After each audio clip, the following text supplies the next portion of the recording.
నమస్తే. భారతదేశం యొక్క చరిత్ర, విశిష్ట సాంప్రదాయం చూసుకున్నట్లయితే కనుక అద్భుతమైన విషయాలు గోచరిస్తాయి.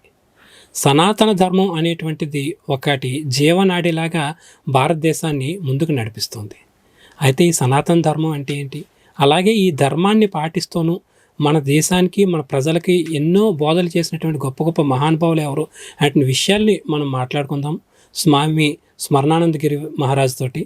వారు యోగద సత్సంగ్ సొసైటీ యొక్క ఉపాధ్యక్షులుగా ఉన్నారు.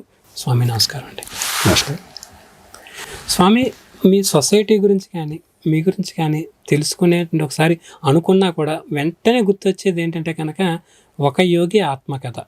ఈ ఒక యోగి ఆత్మకథ అనేటువంటిది మా జనరేషన్లో మేము అందరం చాలామందిని చదివాం, చాలాసార్లు చదివాం, మంచి విజ్ఞానాన్ని పొందాం. అయితే ఈ కాలం పిల్లలు మాత్రం ఒక చిన్న క్వశ్చన్ వేస్తున్నారు. అది ఎప్పుడో రాసిన పుస్తకం కదా, అది ఇప్పుడు అప్లికేబుల్లా, ఈ తరానికి కూడా అందులో ఉపయోగపడే అంశాలు ఉన్నాయా ఏంటి అంటున్నారు. అంచేత ఆ పుస్తకం ఒకసారి మనం చూపించి మన ప్రేక్షకులకి అందులో ఉన్నటువంటి మంచి విషయాలు అంటే అది ఈ తరానికి ఏంటి అనేది ఏమైనా ఒకసారి ఎక్స్ప్లెయిన్ చేస్తారా? ఈ పుస్తకాన్ని గురించే కదా మీరు అడిగేది? అవునండి. ఈ పుస్తకం మొట్టమొదట 1946లో ప్రచురించమైంది. అంటే 80 సంవత్సరాల క్రితం. ఇప్పటికీ ఇది స్పిరిచువల్ లిటరేచర్లో బెస్ట్ సెల్లర్, పీక్స్లో ఉంటుంది. కరెక్ట్. దాని అర్థం ఏంటి? దీనివల్ల ఉపయోగం వల్లే కదా కొనేది. అంటే 10 ఏళ్ళకి మాత్రం బెస్ట్ సెల్లర్గా ఉండి ఆగిపోతే అనుకోవచ్చు. 86 సంవత్సరాలు, 80 సంవత్సరాలు. ఇంకొకటి, ఈ పుస్తకం ఇప్పుడు ప్రపంచంలో 50 భాషల కంటే ఎక్కువ భాషల్లో అనువాదం చేసి ఉన్నారు. 50 భాషలు. భారతదేశంలోనే 14 భాషలు: తెలుగు, తమిళం, కన్నడ, పంజాబీ, ఉర్దూ, సంస్కృతం. ఉర్దూలో కూడా ఉంది, ఉర్దూలో కూడా ఉంది, సంస్కృతంలో ఉంది, పంజాబీ. అంటే మనం మామూలుగా గుర్తించబడిన 14 భాషల్లో ఉంది. ఇంకో విషయం ఏంటంటే, ఈ ప్రపంచంలో ఉన్న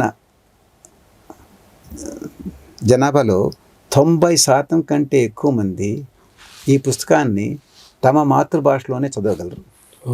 గ్రేట్. దాని విలువ అర్థమవుతుంది.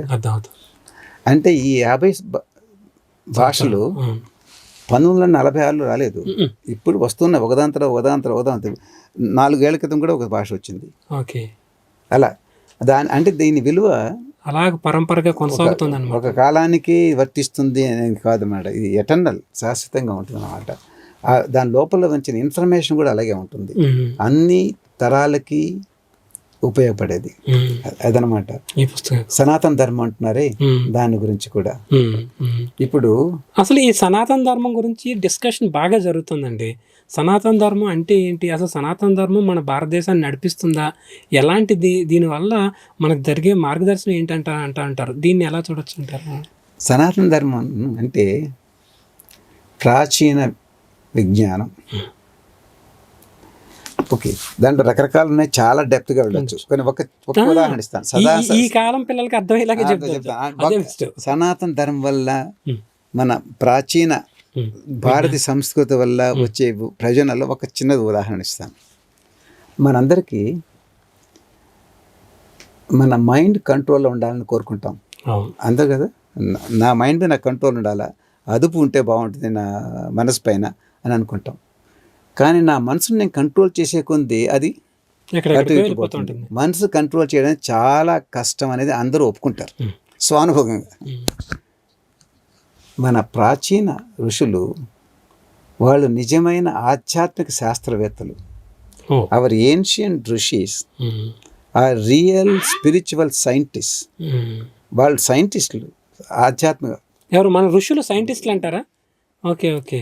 ఆధ్యాత్మిక సైంటిస్టులు, స్పిరిచువల్ సైంటిస్టులు. వాళ్ళు శతాబ్దాల పాటు పరిశోధనలు చేసి ఒక మూల సిద్ధాంతాన్ని కనుక్కున్నారు. అదేంటంటే, మనసు, శ్వాస రెండు ముడిపడి ఉన్నాయి.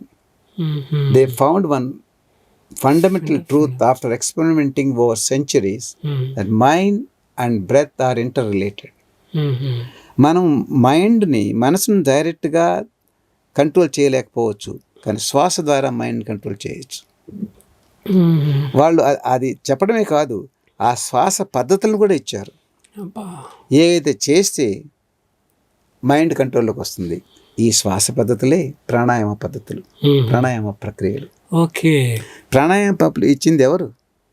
మన ఋషులు, సనాతన ఋషులు. వాళ్ళు ఇచ్చారు. అది సనాతన ధర్మంలో ఓ భాగం కాదా? ఇప్పుడు అది ఈ ప్రపంచానికి భారతదేశం ఇచ్చిన ఒకానొక గొప్ప బహుమతి ఏమిటంటే ప్రాణాయామం. ఆ శ్వాస మీద పనిచేస్తూ ప్రాణాయామం చేస్తూ మైండ్ని కంట్రోల్ చేసుకోవచ్చు. అందరూ కోరేది అదే. దానికి ఒక సులువైన పద్ధతి ధ్యానం, ప్రాణాయామం. ధ్యానం ప్రాణాయామం మీద ఆధారపడి ఉంటుంది. అది చేస్తే మైండ్ కంట్రోల్ వస్తుంది. ఈ మైండ్ కంట్రోల్ అనేది అందరికీ అవసరం, మీకు, నాకు, యువతకు. ఒక్కోసారి యువతకే కొంచెం ప్రాబ్లమ్స్ ఎక్కువ ఉంటాయి, ఎందుకంటే డిస్ట్రాక్షన్స్ ఎక్కువ ఉంటాయి ఎంత కాబట్టి. వాళ్ళకి మైండ్ అటు ఇటు పోతూ ఉంటుంది రకరకాల విషయాల మీద. ధ్యానం చేస్తే కేవలం ధ్యానం చేసేటప్పుడు కాదు మైండ్ కంట్రోల్ వచ్చేది, ఆ ఫలితం మామూలు జీవితంలో కూడా వస్తుందన్నమాట. ఉదయం పూట నేను ధ్యానం చేస్తాను, కొంత ఆ ప్రశాంతత కలుగుతుంది, ఆ ఇంట్యూటివ్ ఫీలింగ్ పెరుగుతుంది. తర్వాత నేను నా కార్యక్రమంలోకి వెళ్ళినప్పుడు కూడా ఆ ప్రశాంతత ఉంటుంది, ఆ మైండ్ కంట్రోల్ ఉంటుంది. నిజంగా ప్రతి ఒక్కరు కోరుకునేది మైండ్ కంట్రోల్. దానికి ఒక సాధనం ధ్యానం. ఇది ఎవరిచ్చారు? ఇది సనాతన ధర్మం నుంచి. ఒక్క ఉదాహరణ సరిపోద్ది కదా, దాని మీద గౌరవం పెరగడానికి. పరమహంస యోగానందులు చెప్తారు, ఆయన ఇచ్చిన ధ్యాన పద్ధతులు ఒకటే కాదు, 3-4 ఉన్నాయి. అవి ఆయన సృష్టించింది కాదు, అనాది కాలం నుంచి సనాతనంగా వచ్చిన ధ్యాన ప్రక్రియలే ఆయన మనకు అర్థమయ్యే రీతిగా, మనకు అర్థమయ్యే భాషలో అందించారు. అదనమాట.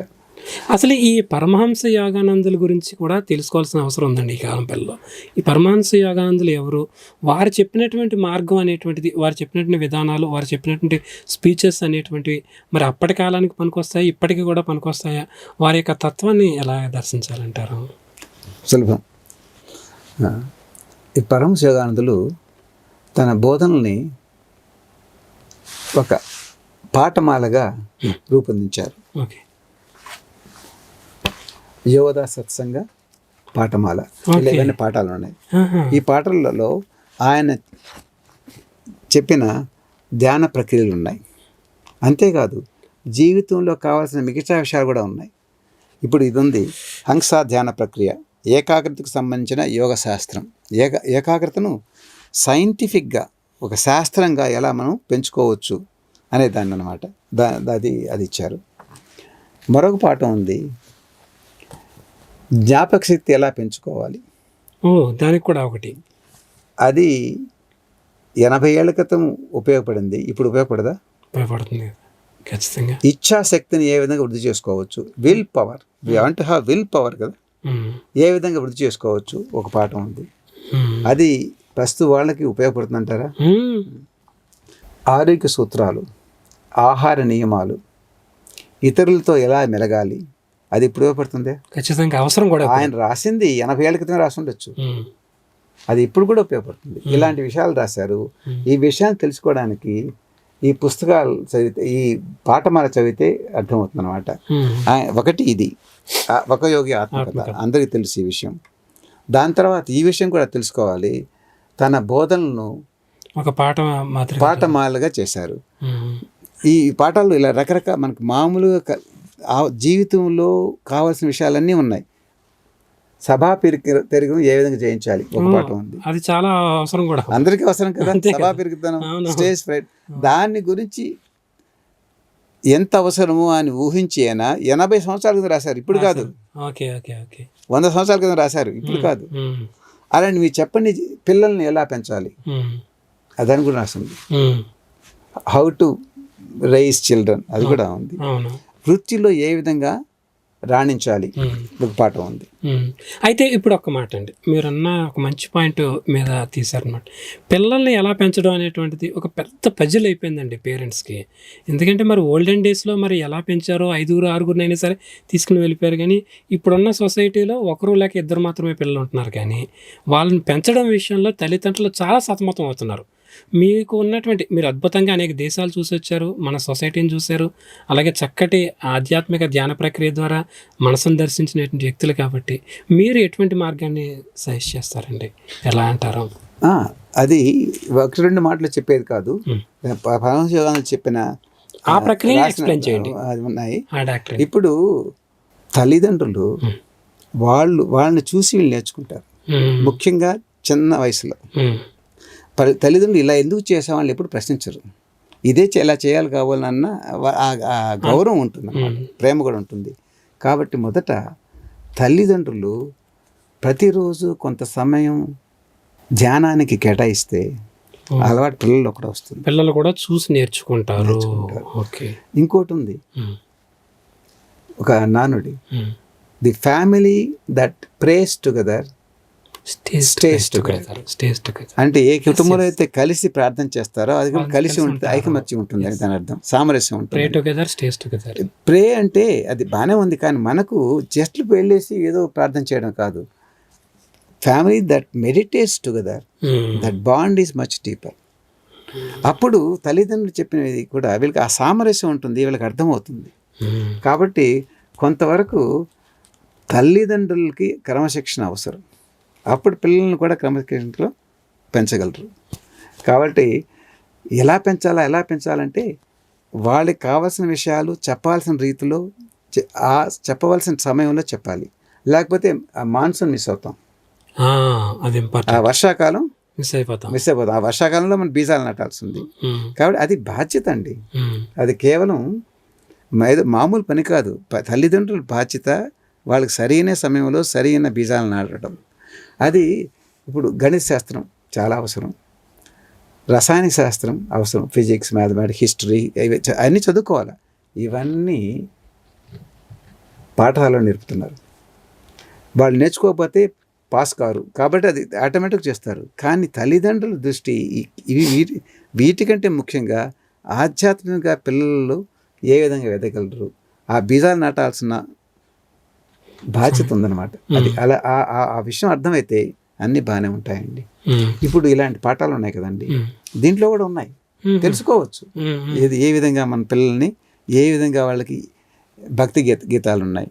భక్తి గీతాలు పాడుతూ ఉంటే మనకు తెలియకుండా తన్మయత్వం వస్తుంది కదండి. ఆ రుచి పిల్లలకి అందించాలి. మనం గాయకులు కాకపోవచ్చు, అయినా సరే కలిపి పాడుతున్నా, ఒకసారి పాడకపోయినా వింటున్నా కానీ ఆ తన్మయత్వం వస్తుంది. ఆ పిల్లలకు కూడా వాళ్ళతో కలిసి పాడడం కానీ చెప్తే వాళ్ళు ఇంకా త్వరగా పట్టుకోగలరు. మనం ఒక వైయక్తిక గీత పాడినట్లయితే కనుక దాంతోపాటు వైబ్రేషన్స్ అందరికీ పాజిటివ్గా వస్తాయి. మనం అలాంటి అలవాటు చేయకపోతే భక్తి గీతాలు, ఇది పరమశివానంద రాశారు ఎన్నో భక్తి గీతాలు, దాన్ని కాస్మిక్ చాంట్స్ అంటాం, విశ్వగీతాలని. కాస్మిక్ చాంట్స్ అవి చాలా చాలా అర్థవంతంగా ఉంటాయి, అన్నమాట. అవి కానీ లేకుండా పోతే వాళ్ళు మామూలుగా సినిమాల్లో వచ్చే పాటలు నేర్చుకుంటారు, అందువల్లే కదండి వీళ్ళకి ఆ బాధ్యత ఉందన్నమాట. ఇప్పుడు అందుకని చెప్తాను, ఈ పాఠాలు చాలా మంది అడుగుతారు. నిజమేనండి, క్రియోగం గురించి చాలా విన్నాం, మామతారు బాబాతలు ఇచ్చారని, దానివల్ల చాలా ప్రయోజనాలు ఉన్నాయని, ధ్యానం చేస్తే మంచిదని తెలుసు, కానీ ఎలా నేర్చుకోవాలి? అదేనమాట. పరమశివానందులు మన అవసరాన్ని గుర్తించి అప్పుడే పాఠాలు సృష్టించారు. ఈ పాఠాలు ధ్యాన ప్రక్రియలు ఉన్నాయి, జీవితంలో కావాల్సిన మిగతా విషయాలు కూడా ఉన్నాయి. జ్ఞాపకత పెంచుకోవడం, పిల్లల్ని ఎలా తీసుకురావాలా, అది ఈ పాఠాలు ఎలా దొరుకుతాయి? ఉత్సాహం ఉన్న వాళ్ళు ఎవరైనా సరే యోగదా సత్సంగ ఆశ్రమం, పరమహంస యోగానంద మార్గం, రాంచీ, జార్ఖండ్, వాళ్ళకి ఉత్తరం రాసిన, ఈమెయిల్ ఇచ్చిన, టెలిఫోన్ ద్వారా రిక్వెస్ట్ చేసిన, ఆన్లైన్ ద్వారా సంప్రదించినా కానీ ఈ లెసన్స్ వాళ్ళు పంపిస్తాం. మరి మన తెలుగు రాష్ట్రాల్లో ఏమైనా దీనికి సంబంధించిన చిరునామా కానీ? ఈ పాఠాలు భారతదేశంలో 5 భాషల్లో లభ్యమవుతాయి: తెలుగు, తమిళం, కన్నడ, హిందీ, ఇంగ్లీష్, బెంగాలీ గుజరాతీ లాంటివి రాబోతున్నాయి కూడా. ఇప్పుడు ఎవరైనా ఇక్కడ కూడా కావాలనుకుంటే ఇంతకుముందు ఒక అత్యున్నతమైన ప్రాణాయామం, క్రియాయోగం లాంటివి నేర్చుకోవాలంటే హిమాలయాలకు పోవాల్సి వచ్చేది, లేకపోతే ఒక ఆశ్రమానికి పోవాల్సి వచ్చేది నేర్చుకోవడానికి. ఇప్పుడు పరమశివ యోగానందులు వాటిని సరళీకృతం చేసి లిఖితపూర్వకంగా మీ గుమ్మం దగ్గర చేరుస్తున్నారు. కొరియర్ ద్వారా వస్తుంది. మీ తీసుకోండి. మీరు ఏ స్వామిని కలుసుకోవాల్సిన అవసరం లేదు. దీంట్లో ఉన్నాయి, చదవండి. ఎలా చేయాలో ఇప్పుడు ధ్యానం అనుకోండి. ధ్యానం ఎలా ఉంటుందంటే ఎలా కూర్చోవాలి, వెన్నెముక ఎలా పెట్టుకోవాలి, దృష్టి ఎలా ఉండాలి, కళ్ళు దృష్టి ఎలా ఉండాలి, చేతులు ఎక్కడ పెట్టాలి, అక్కడి నుంచి మొదలవుతుంది. ఆసనం నుంచి మొదలవుతుంది. తర్వాత మనసులో ఏముండాలి, మంత్రం ఏమంటే ఎలా జపించాలి, తర్వాత శ్వాసల గురించి ఎలా చేయాలి. ఒకసారి స్పెషల్గా బ్రీతింగ్ తీసుకుంటాం, ఒక్కోసారి ఇంకో విధంగా తీసుకుంటాం. ఎలా చేయాలి ఇవన్నీ స్టెప్ బై స్టెప్ ఒక్కొక్క మెట్టు లాగా రాసింది అనమాట. అంటే ఇప్పుడు నేను చెప్పాను అనుకోండి, ఈరోజు మీరు ధ్యానాన్ని గురించి, వారం తర్వాత మర్చిపోయే అవకాశం ఉంది. లేదా సందేహాలు ఏమైనా రావచ్చు, ఎలా చేయాలని. అన్నిటిగా చదువుకుంటే రెఫర్ చేసుకుంటే చేస్తారు. చదివిన తర్వాత కూడా ఏమైనా సందేహాలు ఉంటే మమ్మల్ని సంప్రదించవచ్చు. ఫోన్ కానీ, ఈమెయిల్ కానీ, ఎప్పుడైనా ఆశ్రమానికి వచ్చి కానీ, లేదా మేము ఇలా బయటకు వచ్చినప్పుడు మాతో కలిసి కానీ సందేహాలు తీర్చుకోవచ్చు. ఇది ఆయన చేసిన మరొక మహోన్నత ఉపకారం. ఈ సనాతన ధర్మం నుంచి వడబోసిన సారాంశం అవి అందరికీ ఉపయోగపడి అందరికీ అర్థమయ్యే భాషలో మనకందరికీ అందించారు. యోగదా సత్సంగ పాఠమాల. ఇది ఎవరైనా సరే అడగచ్చు, తీసుకోవచ్చు. వెంకటేశ్వర యూనివర్సిటీలో బీటెక్ చేశారు. తర్వాత మీరు డైరెక్ట్గా పిహెచ్డి కోసం ఐఐటి ఖరగ్పూర్లోకి వెళ్ళారు. అంటే చాలా క్రీమీ స్టూడెంట్స్కి అయితే తప్ప దొరకని అవకాశం అది. అక్కడ మళ్ళీ పిహెచ్డి కూడా అనుకున్న టైం కంటే ముందే పూర్తి చేశారు. తర్వాత మీరు కెనడా వెళ్ళారు, కెనడాలో కూడా రీసెర్చ్ చేశారు, అని చేశారని చెప్పేస్తున్నారు. మరి ఇంత అంటే ఒక రకంగా వైబ్రెంట్గా వెళ్తున్నటువంటి కెరీర్ని మీరు సడన్గా ఎలా బ్రేక్ చేశారు? ఈ మార్గం వైపు, సనాతన ధర్మం వైపు, లేదంటే యోగదా సొసైటీ మార్గం వైపు ఇలా ఎందుకు టర్న్ అవుట్ అయ్యారు? ఇక్కడ మీకు లభించినట్టు ఆ రుచి ఏంటి? ఆ రుచిని ఎలాగ చూడొచ్చు అంటారు? దీనికి కారణం చూడండి, ఏ వ్యక్తికైనా జీవిత ఉద్దేశం ఏంటి? ఎడతెగని ఆనందం. అదే కదండి. ఎప్పటికీ తరగని ఆనందం కావాలనుకుంటాం. మనం ఏ పని చేసినా కానీ ఆనందం కోసం చేస్తాం. ఆనందం ఇస్తుందనే ఆ పని చేస్తాం. వ్యాపారం చేయొచ్చు, ఉద్యోగం చేయొచ్చు, చదువుకోవచ్చు. ఇది నేను చేస్తే తర్వాత నాకు ఆనందం దొరుకుతుంది దీని ద్వారా అని చేస్తాం. ఆనందం అనేది అందరికీ అవసరం. అది నేను చదువుకునేటప్పుడు బాగా మంచి మార్కులు వచ్చినప్పుడు కానీ, ఎప్పుడైనా ఏమైనా వచ్చినప్పుడు కానీ ఆనందం ఉండేది. అది ఉంది. కానీ ధ్యానం చేసి నేర్చుకున్న తర్వాత ఆనందం ఇంకో రీతిలో ఉందన్నమాట. అది బాగానే ఉంది. నేర్చుకున్నాను నేను. ధ్యానం చేసిన తర్వాత, నేర్చుకున్న తర్వాత 6-7 సంవత్సరాలు నేను ఇక్కడే ఉన్నాను.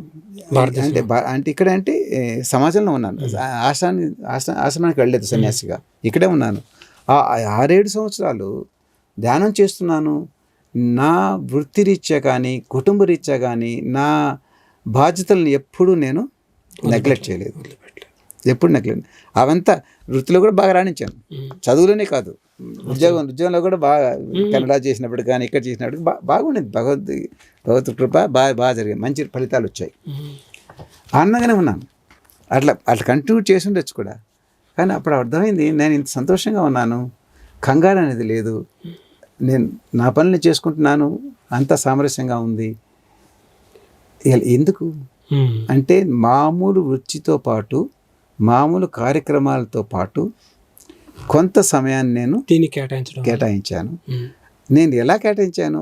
నేను ఒకసారి అక్కడికి వెళ్ళి ధ్యానం చెప్పండి అని అడిగినప్పుడు ధ్యానం వాళ్ళు ఎవరో నేర్పించారు నాకు.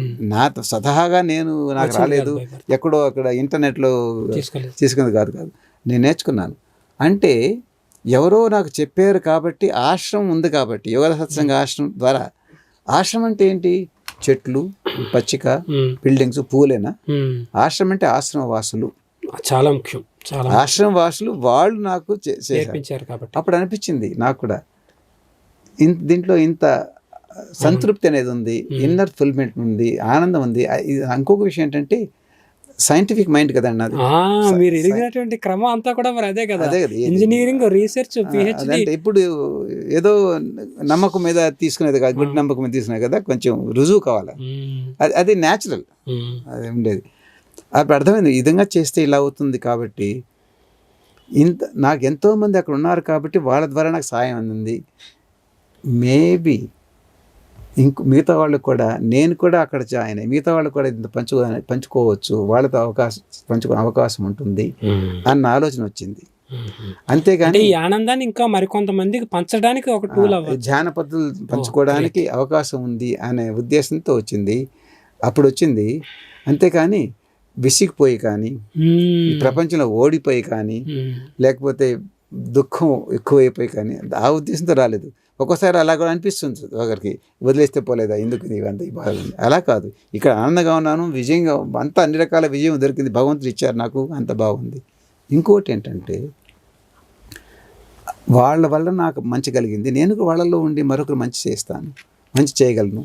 ఇంకోటి ఏంటంటే అది కూడా భగవంతుడి యొక్క ప్రణాళిక ప్రకారం నాకు కుటుంబ బాధ్యతలు లేకుండా ఉన్నాయి.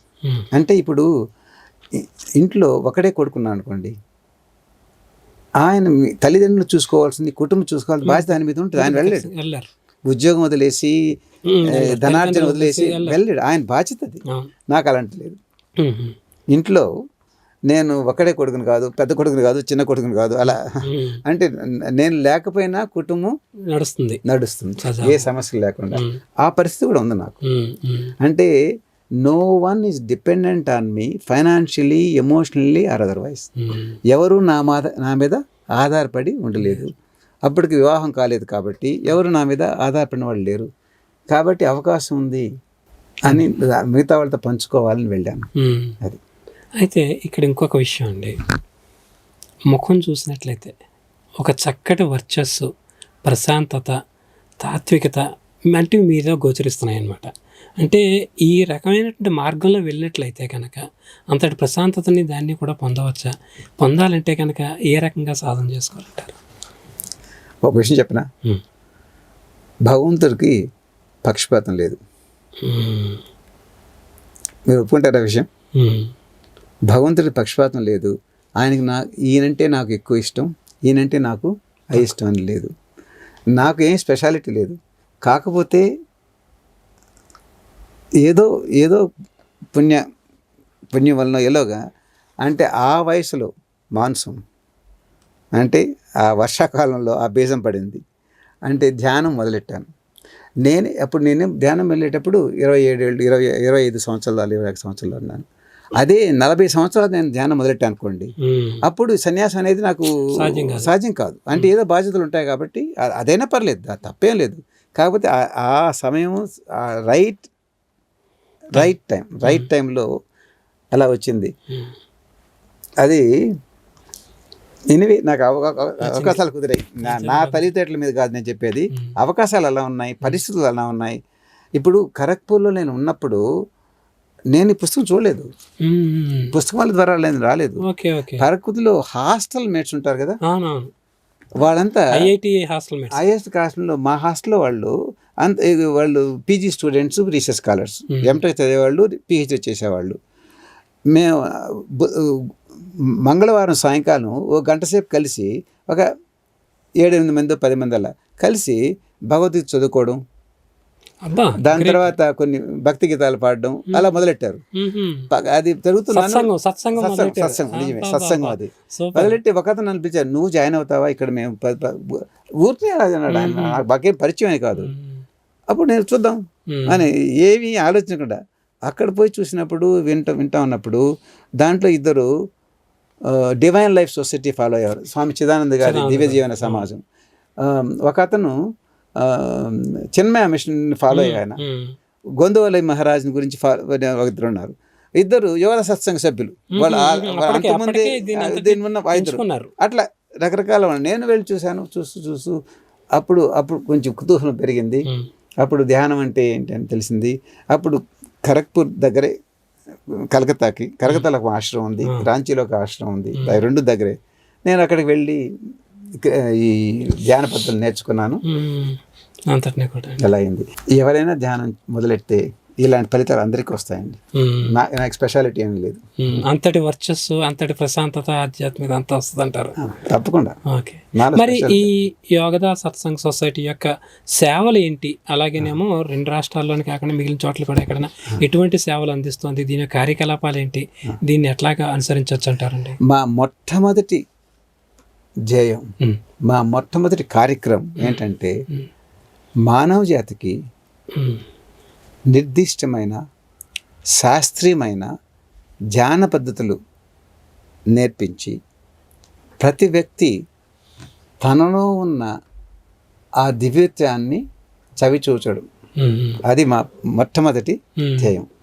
To teach man kind scientific meditation techniques by which one can experience divinity within. ఎవరిలో ఉందో ఆ దివ్యత్వాన్ని, ఆ నిత్య నవీన ఆనందాన్ని చవిచూచడానికి ఉపయోగపడే ధ్యాన పద్ధతులను, శాస్త్రీయమైన సైంటిఫిక్ మెడిటేషన్ టెక్నిక్ని అందరికీ పంచిపెట్టుకోవడం. అది మొట్టమొదటి కార్యక్రమం. అవి ఎలా చేస్తున్నామంటే ఈ మార్గం ద్వారా, పాఠాల ద్వారా. ఒకసారి మళ్ళీ పలుకుతుంది. యోగదా సత్సంగ ఆత్మ సాక్షాత్కార సాధనా పాఠాలు.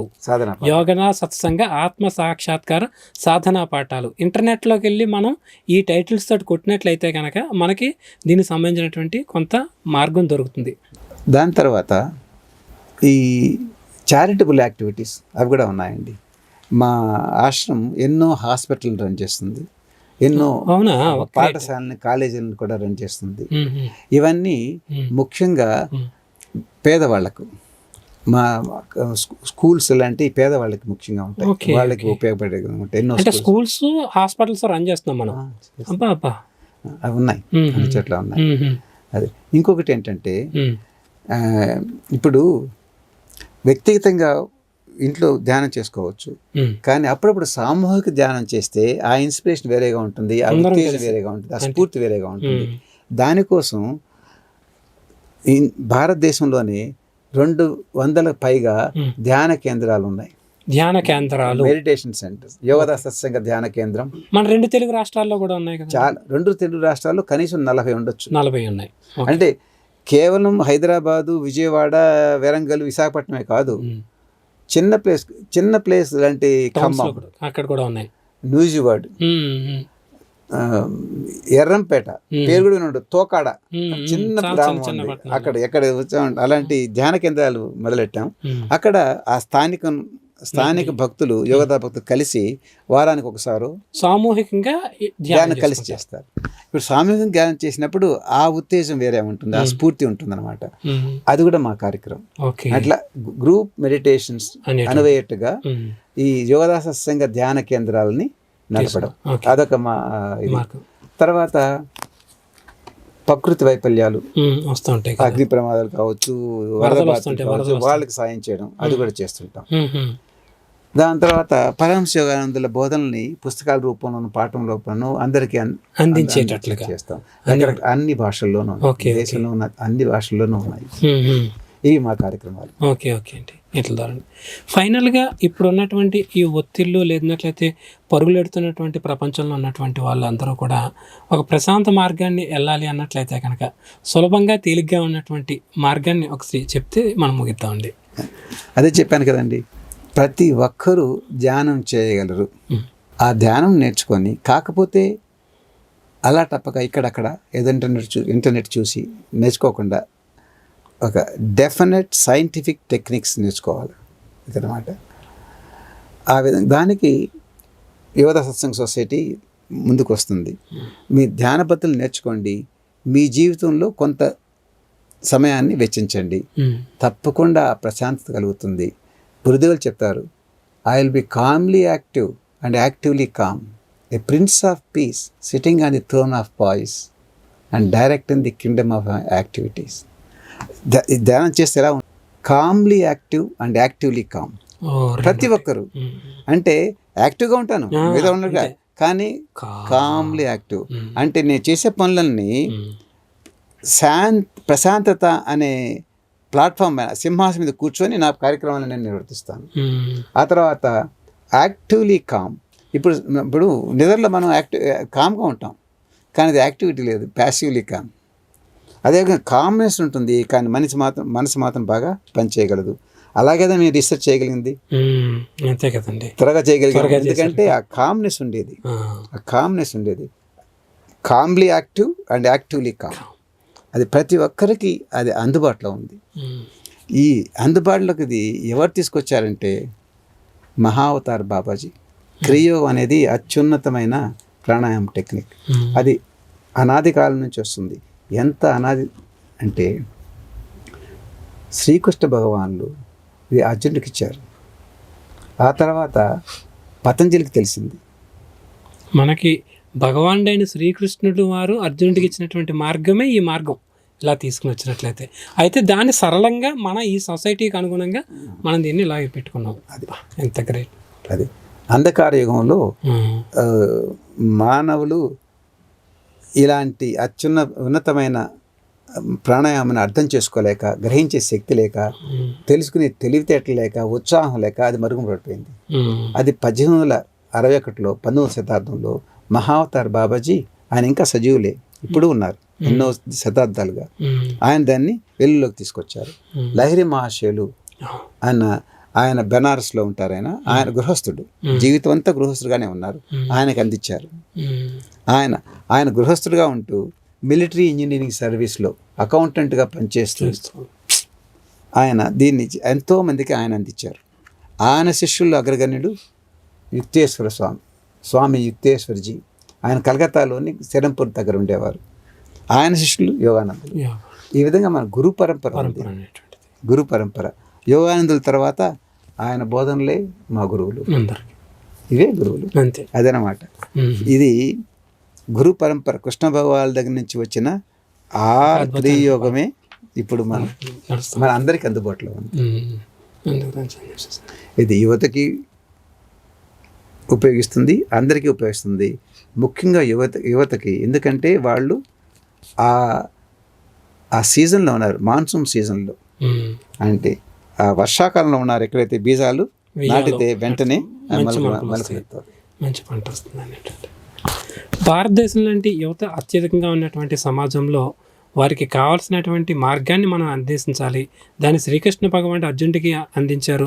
అదే గురు పరంపరగా వస్తున్నటువంటి అద్భుతమైనటువంటి ఒక ధ్యాన మార్గము, యోగ మార్గం అని చెప్పేసి అని మనకి స్మరణానంద మహారాజు చెప్తున్నారు. మంచి విషయాలు చెప్పారండి. ధన్యవాదాలు. ధన్యవాదాలు. Mind Media, the voice of India.